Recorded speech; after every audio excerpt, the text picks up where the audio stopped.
Okay, it's another unboxing video, but I have been getting a lot of complaints about my precious TV table.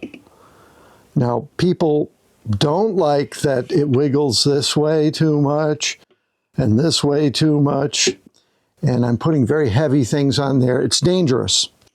And as we get into the summer season, you know, it's late spring. It was in the 90s yesterday here in New Hampshire. And you have more of your body exposed to heavy things dropping on them, electrical shock, cuts with sharp objects. You know, you're barefoot half the time, you know. This is probably not the right table. And I got a lot of feedback in the last video where we had we were looking at the items that I picked up at the Nearfest Spring Edition a couple weeks ago. This table's got to go. So I promised that I would do some shopping and would get the proper table that we could display things on in a safe manner. Now, before I've got that task accomplished, you know, looking for this perfect table, one of the subscribers had mercy on me. And when I went down to do a live presentation for a ham radio club, and really a kids' science club down in Massachusetts, one of my subscribers showed up with a present for me in his vehicle. So after the club meeting, we went out to his car, and he has come up with a improved TV idea. I'm calling it T-Table Tyrannosaurus Rex. Okay, this is a tea table that has been buttressed, okay, like a buttressed cathedral. Imagine taking the TV tray and adding features to it so that the TV tray becomes safe for heavy objects. So I want you to take a look at this thing. You're going to get a kick out of it. Oh, and by the way, this is a retired engineer who emigrated to the United States many, many years ago. And he was a trained Soviet engineer during the height of the Soviet space program. So we're talking about a seriously improved tea table. Tea table Tyrannosaurus. Now, this is what's called the gold-plated potbelly stove. You guys might have heard that saying, the gold-plated potbelly stove. We're taking an ordinary TV tray and we are adding features to it, such as extended feet, hardwood feet, of course. See, this is a beautiful oak. We've got the side-to-side motion, which is being taken care of by these fiberboard pieces, and a new tabletop. This tabletop, of course, is going to support the item more critically. But we're retaining all of the tea table features, like the quick setup. But notice, it's completely stable now. This is the fixed, repaired, buttressed, I think. This is the buttressed tea table. Oh yeah, this is a huge improvement. And now when we put our box to be opened on the table, you know, we can really see how we have stability. It's not going anywhere. This is a huge improvement. Whilst still retaining the kitschiness of the original, it is much safer. So this is a much improved version, and I think quite an upgrade. So let's see what's inside the box. This box came from California, and it was from a gentleman named Murphy. So being that I'm a Murphy, I think that this has to be something really cool, really good. Let's see what's in there.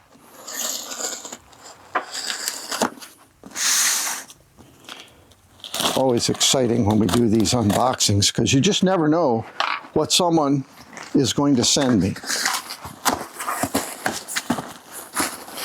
Okay. Ooh. What do we have here?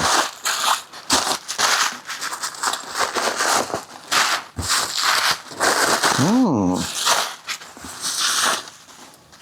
wow. This is definitely antique parts here. Oh, what is that? Aha.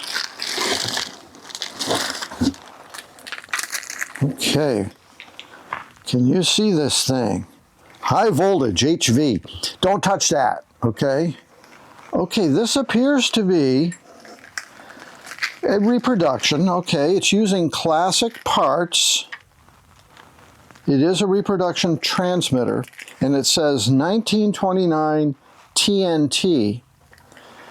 Now, that's not the kind of TNT that explodes. This is the kind of TNT that actually transmits a signal. Oh yeah, I like this. Missing the tube, of course, it probably takes a type 27 or a type 10 triode. You can tell it's a TNT because, see, it has the low Q coil on the grid and the high Q coil with the output coupling link on the plate. Oh, this is so exciting.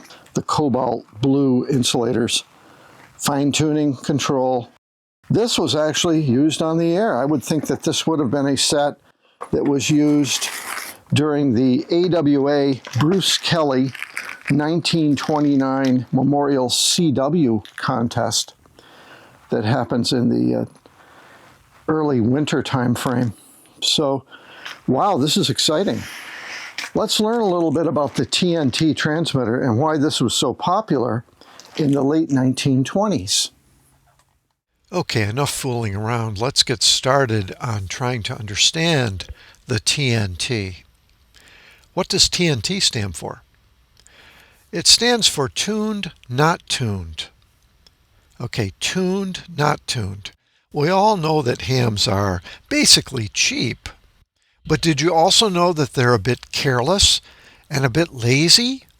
Okay, it's the knob thing, the number of controls, right? You've seen the modern ham radios. They don't seem to have any controls. The popular simple transmitter oscillator topologies of the mid-20s, they required several knobs to keep your signal clean and on frequency.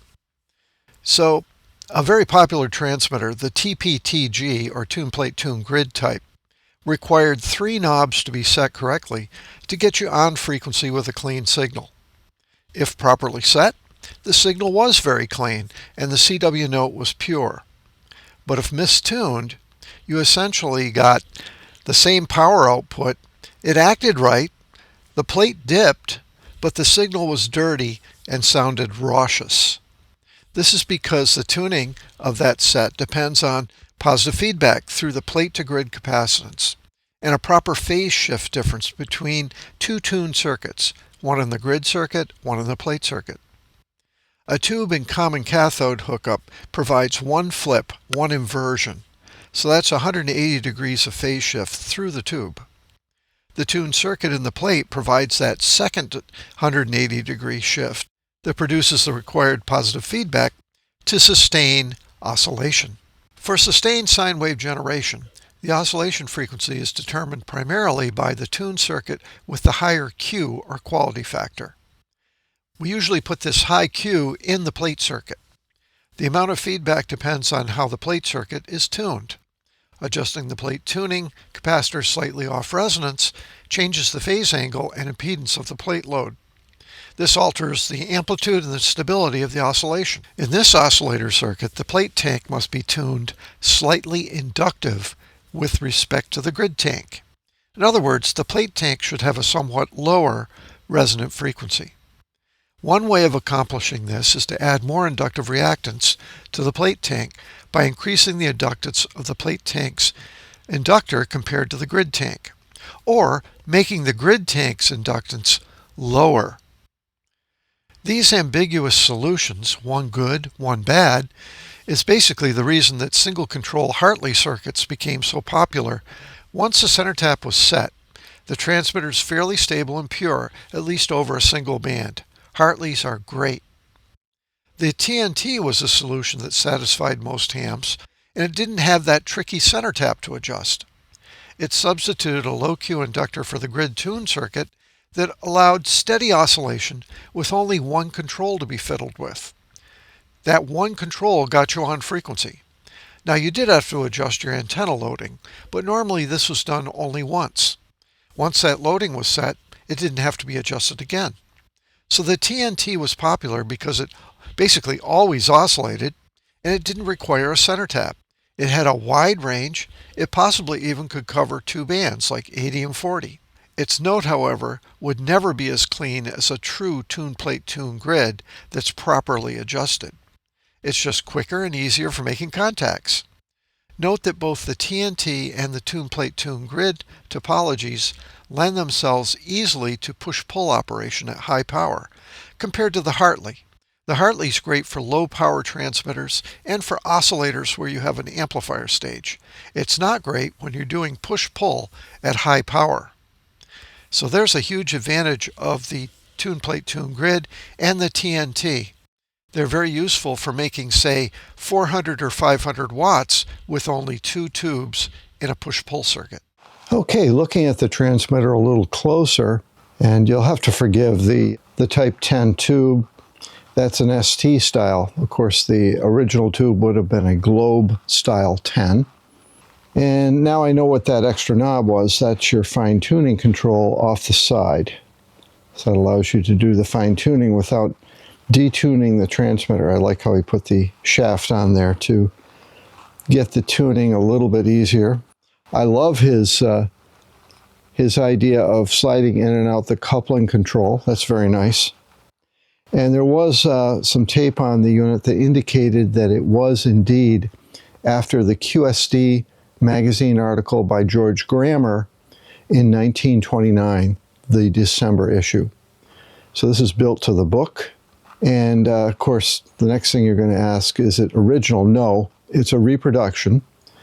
I understand this came from an estate of a silent key in California. So I'm not sure exactly when this was used. This looks like it probably is old enough that it was built in the late 80s or maybe early 90s. I'll try to get more information on it. Now, not in this video, but coming up, of course we're going to put this thing on the air and make a contact. We have to see what the TNT can do on the air. Also, forgive the non-period key. I just wanted to put the key there for sizing. These are the key terminals back here, and then we have the plate and the filament here. Beautiful build, right by the book. This is the TNT transmitter.